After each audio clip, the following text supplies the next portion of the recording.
Shalom Bapak Ibu Saudara-saudari yang dikasihi dan mengasihi Tuhan. Kita bersyukur kalau hari ini Tuhan boleh memberkati kita. Mari sebelum kita membaca merenungkan firman Tuhan, kita berdoa. Tuhan, terima kasih, kami mengucap syukur untuk kasih setiamu di dalam hidup kami.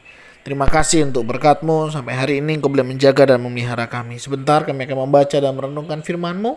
Berfirmanlah dan biarlah kami mengerti apa yang menjadi kehendak-Mu. Kami berdoa di dalam nama Tuhan Yesus Kristus. Haleluya. Amin. Ku rindu setiap waktu hidup di kebenaran-Mu, bukan dengan kuatku, namun karena Roh-Mu. Yesus, yang ku pegang teguh. Ayat firman Tuhan terambil dari Markus pasal yang kelima, ayat yang pertama hingga ayatnya yang ke-20. Saya akan membaca di ayat 18, 19, dan 20. Pada waktu Yesus naik lagi ke dalam perahu, orang yang tadinya kerasukan setan itu meminta supaya ia diperkenankan menyertai dia. Yesus tidak memperkenankannya, tetapi ia berkata kepada orang itu, "Pulanglah ke rumahmu, kepada orang-orang sekampungmu, dan beritahukanlah kepada mereka segala sesuatu yang telah diperbuat oleh Tuhan atasmu, dan bagaimana ia telah mengasihani engkau." Orang itu pun pergilah dan mulai memberitakan di daerah Dekapolis segala apa yang telah diperbuat Yesus atas dirinya, dan mereka semua menjadi heran. Amin. Demikianlah firman Tuhan, mari kita merenungkannya.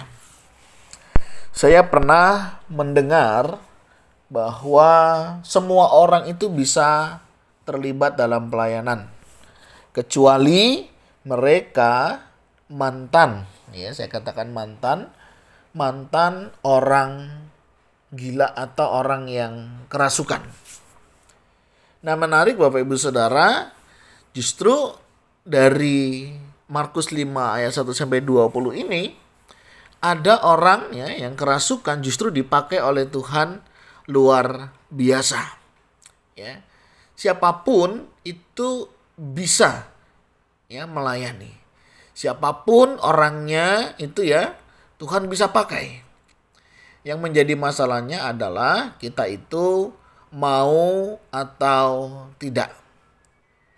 Sekalipun kita hebat, ya, sekalipun kita itu luar biasa, penuh dengan talenta, penuh dengan kemampuan, tapi kalau kita tidak mau melayani, ya kita nggak akan bisa melayani. Tetapi kalau kita punya keterbatasan, bahkan mungkin ketidakmampuan begitu ya, tetapi kita mau memberi diri kita untuk melayani, mau memberi diri kita untuk dipakai oleh Tuhan, saya yakin dan percaya kita pasti bisa melayani Tuhan. Ketika Tuhan berinisiatif memanggil kita, Dia akan memperlengkapi kita dan Dia juga akan memampukan kita di dalam kita melayani. Melayani adalah respon ucapan syukur kita kepada Tuhan. Kita melayani bukan biar Tuhan tambah cinta sama kita, bukan. Kita melayani bukan berarti biar bertambah berkatnya dalam hidup kita, bukan. Bukan. Kita melayani itu adalah sebagai respon kita karena Tuhan sudah memberkati hidup kita. Tuhan sudah melayani lebih dulu, maka kita melayani. Dan melayani itu bukan kesempatan, saudara ya. Melayani itu adalah sebuah keharusan seharusnya sebagai kita orang-orang yang sudah ditebus oleh Tuhan. Dulu kita diperbudak oleh dosa sehingga kita melayani dosa bebas berkembang, bertumbuh dalam hidup kita. Kemudian Tuhan menebus kita, artinya kita menjadi milik Tuhan. Sebagai pribadi yang sudah menjadi milik Tuhan, melayani bukanlah sebuah pilihan, tetapi harus dalam sebuah kesadaran bahwa sekarang saya adalah milik Tuhan, seharusnya saya melayani Tuhan. Termasuk orang yang kerasukan roh jahat ya, dari Gerasa ini. Waktu dia tahu Tuhan sudah menolong dia, waktu Tuhan sudah menyembuhkan dia dengan kesadarannya Bapak Ibu Saudara, dia meminta kepada Tuhan untuk dia ikut dengan Tuhan. Saya juga heran dalam bagian ini. Kenapa Tuhan menolak orang ini untuk tidak ikut serta dengannya? Padahal kan lumayan ya, menambah satu pasukan. Wah, kalau zaman sekarang ini bisa cepat viral saudara. Kenapa? Karena bisa memberi kesaksian yang luar biasa. Ya, hari ini banyak gereja-gereja kan demikian ya.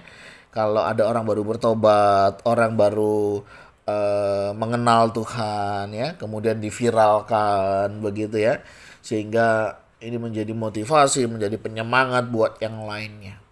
Tapi Yesus tidak lakukan itu saudara ya.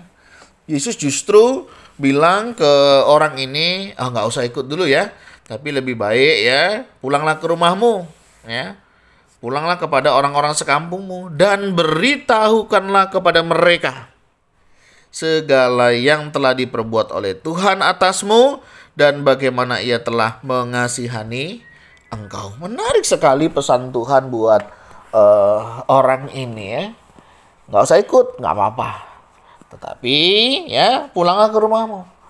Artinya tunjukkan perubahan yang sudah Allah kerjakan di dalam hidupmu, di tengah keluargamu. Kalau kita ngomong ya hidup kita itu berubah atau tidak, jangan tanya temanmu. Ya, teman itu kadang tidak berani berkata yang sesungguhnya. Iya. Karena masih menjaga perasaan ya, masih menjaga relasi, masih banyak hal yang dipertimbangkan. Kadang yang nggak pas pun dibilang udah pas lah itu, nggak apa-apa, wah udah bagus lah itu. Nah itu kalau teman ya. Tapi kalau keluarga dia akan jauh lebih jujur. Apakah rohani kita bertumbuh atau tidak? Apakah hari ini kita sudah lebih baik dari hari kemarin? Jangan bandingkan dengan orang lain ya.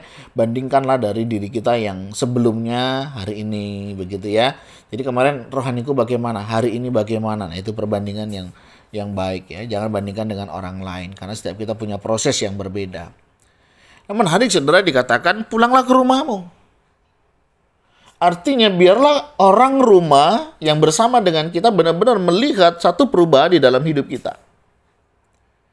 Ini mengingatkan kita saudara, tidak terasa ya hari ini 363 ya kita sudah jalani. Coba tanya pada keluarga kita ketika kita pulang ke rumah atau kita ada di rumah. Aku sudah ada perubahan belum dalam mengikut Tuhan? Aku sudah ada perubahan belum dalam melayani Tuhan? Selama 363 hari di tahun ini, bagaimana kehidupan kerohanian saya? Coba kita dengarkan dari pasangan kita, atau dari anak-anak kita, atau dari orang tua kita, atau dari anggota keluarga kita. Coba kita mau dengar kejujuran mereka, menyampaikan perubahan apa yang terjadi sepanjang tahun ini. Apakah kerohanian kita menjadi lebih baik? Apakah pelayanan kita menjadi lebih baik? Nah itu saudara, perlu menjadi pertanyaan bagi kita. Yang kedua dikatakan, beritahukanlah kepada mereka segala sesuatu yang telah diperbuat oleh Tuhan. Saksikan perubahan itu nyata di dalam kehidupan kita. Bahkan bisa jadi ya, tanpa kita berkata-kata, orang lain bisa merasakan kok perubahan kita itu. Perubahan yang seperti apa yang hari ini kita wujud nyatakan. Ini akhir tahun, ya selesai Desember, biasanya banyak keluarga kumpul-kumpul. Saudara, ini menjadi satu kesempatan, ladang yang luas untuk kita menyaksikan bagaimana Tuhan menolong kita, bagaimana Tuhan memberkati hidup kita, bagaimana Tuhan menyertai kita di tengah segala situasi yang ada. Ini menjadi kesaksian bagi kita saudara, menyaksikan Tuhan bekerja luar biasa dalam hidup kita. Tuhan izinkan badai kehidupan, Tuhan izinkan pergumulan, Tuhan izinkan berbagai permasalahan terjadi. Tetapi Tuhan tidak pernah meninggalkan kita. Dan inilah kekuatan kita sampai hari ini. Satu kesempatan saudara, di tengah kita kumpul-kumpul dengan keluarga, beritahukanlah apa yang sudah Tuhan perbuat di dalam hidup kita. Dan bagaimana Tuhan mengasihi kita. Ini pesan Tuhan di akhir tahun ini. Pertolongan Tuhan di 363 tahun ini, mari kita saksikan. Kita ceritakan. Kita bagikan. Sehingga orang-orang yang belum merasakan kasih Tuhan, mereka juga boleh merasakannya. Apa yang menjadi respon orang itu pada saat itu? Orang itu pun pergilah dan mulai memberitakan di daerah Dekapolis segala apa yang telah diperbuat Yesus atas dirinya, dan mereka semua menjadi heran. Respon yang menarik sekali. Ketika dia mendengar perintah Tuhan, dia lakukan dan membuat orang lain takjub akan perbuatan Tuhan. Bagaimana dengan kita hari ini, Bapak Ibu Saudara? Ketika kita mendengar firman Tuhan, maukah kita dengan segera, dengan sukacita, dengan bergembira melakukannya? Berbahagialah setiap orang yang bukan hanya membaca, merenungkan, tetapi juga yang rindu untuk melakukannya di dalam kehidupan mereka hari lepas hari. Karena orang yang demikian, mereka akan menjadi orang-orang yang berbahagia. Karena apa? Karena mereka tahu kebenaran, mereka juga melakukan kebenaran. Mari, sebelum kita tutup tahun ini, kita introspeksi di dalam diri kita. Yang pertama, bagaimana kehidupan kerohanian kita? Apakah lebih baik semakin hari, semakin kita mengakhiri tahun ini?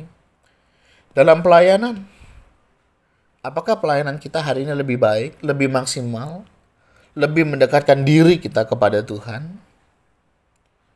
Dalam menyaksikan perbuatan Tuhan, bagaimana kita menyatakan apa yang sudah Yesus lakukan? Bagaimana Tuhan mengasihi kita?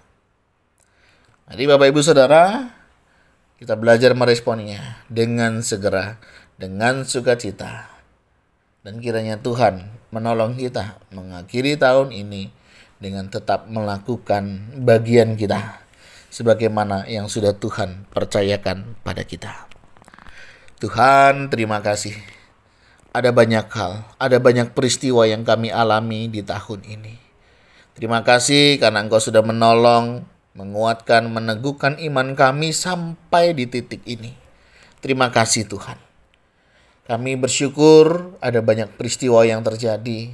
Engkau tidak pernah meninggalkan kami. Engkau selalu ada beserta dengan kami. Terima kasih ya Tuhan untuk kasih setiamu. Kami tetap berdoa untuk setiap kami anak-anak-Mu.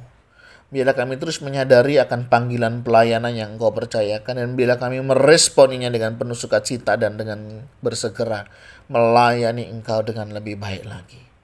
Kami juga rindu Engkau juga boleh memberkati setiap kami untuk kami boleh menyaksikan kepada orang-orang yang Engkau jumpakan dengan kami, keluarga yang datang ataupun kami yang mendatangi mereka di masa-masa penghujung tahun, akhir tahun ini. Ajar kami memberanikan diri menyaksikan bagaimana Tuhan menolong kami, bagaimana Tuhan menyertai kami, bagaimana Tuhan juga yang menyatakan kasih itu kepada kami. Tolong kami ya Tuhan, meresponinya dengan penuh sukacita. Sehingga momen ini menjadi kesempatan kami menceritakan bagaimana pertolongan dan perbuatan Tuhan di dalam kehidupan kami. Tuhan, terima kasih banyak untuk kasih setiamu. Sebentar kami juga percayakan kehidupan kami di tahun yang baru. Tuhan juga yang menolong kami untuk kami lebih giat lagi di dalam pekerjaan Tuhan. Terima kasih ketika Engkau masih mempercayakan banyak hal di dalam kehidupan kami. Kami mohon berkat-Mu atas kami di dalam nama Tuhan Yesus Kristus. Haleluya. Amin. Bapak Ibu Saudara, demikian renungan kita. Tetap semangat di dalam melayani Tuhan dan tetap bersukacita mengerjakan firman yang sudah Tuhan percayakan bagi kita. Tuhan Yesus memberkati kita sekalian. Shalom.